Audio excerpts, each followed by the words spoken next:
ஊர் சொத்தை கொள்ளாடிக்கிறலாம் வரானுங்க ஆட்சிக்கு அவங்களாம் வரவே கூடாது. அப்ப புள்ள பேர இந்த மாதிரி ஆளுங்க வந்தா மக்களுக்கு கவனிப்பாங்க. இவங்கெல்லாம் பார்த்தாங்களா டோக்கனை பத்தியா கட்சிக்காரங்க மட்டும் கொடுக்குறாங்க டோக்கனு.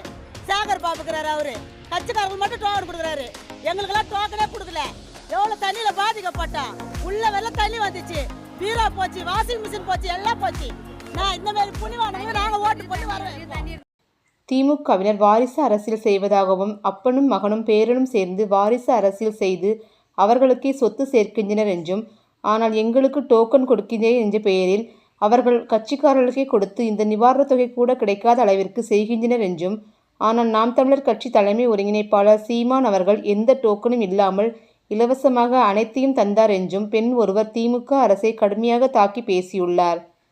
மேலும் அப்பகுதி மக்கள் கூறுகையில், பாதிக்கப்பட்ட மக்களை எந்த அதிகாரியும் வந்து பார்க்கவில்லை என்றும், சாப்பிடக்கூட வழியில்லாமல் இருந்தோம். ஆனால் இன்று சீமான் எங்களுக்கு நல்லது செய்கின்றார் என்று சீமானை புகழ்ந்து பேசியுள்ளனர். இனிவரும் தேர்தலில் சீமான் தான் ஜெயிப்பார் என்றும் வேறு எந்த கட்சியும் வராது என்றும் உரக்க கூறி வருகின்றனர். மிக்ஜாம் புயலால் பாதிக்கப்பட்ட மக்களுக்கு நிவாரணத் தொகை 6000 ரூபாயை சென்னை, திருவள்ளூர், காஞ்சிபுரம் மற்றும் செங்கல்பட்டு மாவட்ட மக்களுக்கு முதல்வர் ஸ்டாலின் வழங்கினார். சில பகுதிகளில் டோக்கன்கள் முறையாக வழங்கியுள்ளனர். வேளச்சேரியில் சில இடங்களில் டோக்கன்கள் முறையாக வழங்கவில்லை என மக்கள் தங்களின் ஆதங்கத்தை தெரிவித்து வருகின்றனர். மேலும் வீட்டில் உள்ள ஊனமுற்றோர்கள் மற்றும் எந்த பென்ஷன் வாங்குவோர்களுக்கும் நிவாரணத் தொகை இல்லை என்று கூறுகின்றனர்.